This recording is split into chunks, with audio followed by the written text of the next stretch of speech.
اعوذ باللہ من الشیطان الرجیم بسم اللہ الرحمن الرحیم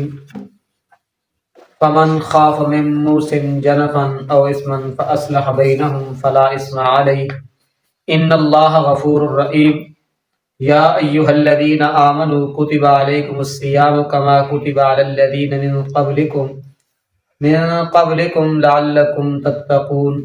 صدق اللہ العظیم۔ فمن پس جو کوئی خافا ڈرے میں منہ سے وصیت کرنے والے سے جنفن طرفداری او اسمن یا گناہ کا فاصلح تو پس اصلاح کر دے بینہم ان کے درمیان فلا اسم علیہ پس نہیں ہے اس پر گناہ علیہ اس پر ان اللہ غفور الرحیم بے شک اللہ تعالی بخشنے والا اور رحم کرنے والا ہے۔ یا ایہا الذین اے لوگو آمنو جو ایمان لائے کتبہ فرض کیا گیا علیکم تم پر الصیام روزہ کما جیسا کہ کتبہ فرض کیا گیا تھا علی الذین ان لوگوں پر من قبلکم جو تم سے پہلے تھے لعلکم تتقون تاکہ تم پرہیزگار بن جاؤ۔ فمن خاف من موص جنفن جنفن تو مراد غلطی نال او اسمن تو مراد جان بوجھ کے او اسمن تو مراد کہ جان بوجھ کے جنفن تو مراد غلطی نال جیڑا بندہ جس بندے نو ڈر ہوئے کہ وصیت کرنا لا غلطی نال یا جان بوجھ کے اس دے اندر کے کر رہا کسی دی طرفداری کر رہا کہ کر رہا طرفداری کر رہا تو اس نو چاہینا کہ فاصلح بینہم اس دی رہنمائی کر دے اس دی کی کر دے ہوئے اس نو رہنمائی کر دے ہوئے کہ ایک کام تو کہ کر رہا وصیت جڑی کر رہا تو غلط کر رہا کہ کر رہا وصیت تو غلط کر رہا لہذا وصیت دا شرعی طریقہ نہیں ہے تو اس بندے نو چاہینا کہ او کے کرے اس نے اصلاح کر دے تو رب نے فرمایا کہ فلا اسم علیہ اس بندے ہوتے کوئی گناہ نہیں اس بندے ہوتے کوئی گناہ نہیں ہے۔ ان اللہ غفور رحیم کیونکہ بے شک اللہ تعالیٰ بخشنے والا اور رحم کرنے والا اللہ ہی توبہ نو قبول کرنے والا اور رحم کرنے والا۔ یا ایھا الذین آمنو اس تو پہلے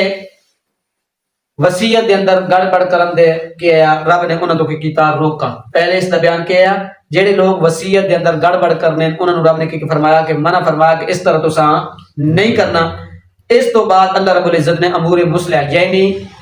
امور مصلح اس میں نماز روزہ حج زکات وغیرہ دا بیان اتو اللہ رب العزت نے روزے دا حکم جاری کیتا کس دا روزے دا حکم جاری کیتا رب نے فرمایا کہ یا ایھا الذین آمنو اے ایمان والو اے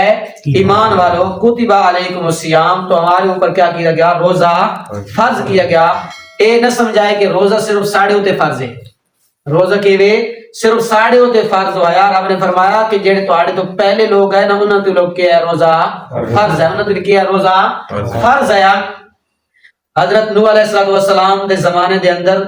ہر مہینے دے اندر 3 روزے کیا فرض ہے ہر مہینے دے اندر کیا ہے 3 روزے فرض ہے۔ حضرت آدم علیہ السلام تو لے کے آخری پیغمبر ساڑھے تک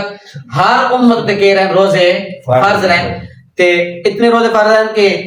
حضرت نوح علیہ السلام دے زمانے دے اندر ہر مہینے دے اندر 3 روزے اور ایک زمانے دے اندر یہ بھی حکم رہا کہ اگر کوئی عشاء دی نماز ادا کر گنیا عشاء دی نماز ادا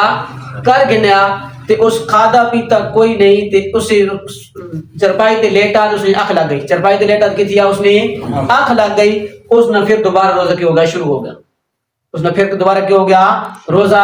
شروع ہو گیا دن رات روزہ کیا ہے پہلی امدد کیا ہے فرض ہے اگر روزہ اختیار کیتا روزہ اختیار کرنے تو بعد وہ چرپائی تے لیٹے تو انہوں نے آنکھ لگی روزہ پھر دوبارہ کیا ہو گیا شروع ہو گیا کیا ہو گیا شروع ہو گیا تو اس واسطے رب نے فرمایا کہ روزے دے نال ایک تا اللہ دی محبت آنی بندے نے نیکی دی طرف کی ہونی رغبت ہونی گناہ تو دل کی تھینا پاک تھینا باطن کی ہونی صفائی ہونی اور حرام چیز تو کی بندہ کی کرنا بچنا حرام چیز تو کی کرنا بندہ بچن دی کوشش کرنا کیوں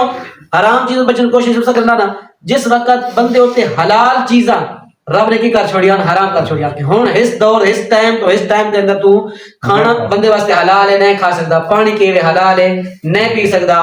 بیوی نال مباشرت کرنی کے بندے واسطے کیویں حلال ہے لیکن وہ بھی نہیں کر سکدا رب نے فرمایا جس وقت بندہ حلال چیزیں روکنا تو حرام خود بخود اس نے کی تھی وی نفرت آوے کی آوے نہیں نفرت آوے نہیں کہ یار کی میں روزے نال کی میں روزے نال تے روزے دی خاصیت یہ ہے کہ لعلکم تتقون، رب نے فرمایا کہ جس وقت روزہ رکھن دی وجہ ای وے کہ تاں کہ تواڈے اندر کیا وجہ پرہیزگاری آوے، کیا وجہ پرہیزگاری آوے، جیڑا تواڈا نفس خواہشات ہے نا، جیڑا تساں گناہ دی طرف کی کرنا ابھرنا کہ بھائی ہی گناہ کرو ہی گناہ کرو، تا اس نال روزہ رکھن نال تواڈے وجود اندر کیا سی کمزوری آسی تے تواڈا نفس کی تھی ویسی کمزور تھی ویسی، رب نے فرمایا لعلکم تتقون، تواڈے اندر کیا ویسی پرہیزگاری آوے سی۔ اللہ رب العزت عمل دی توفیق عطا فرمائے۔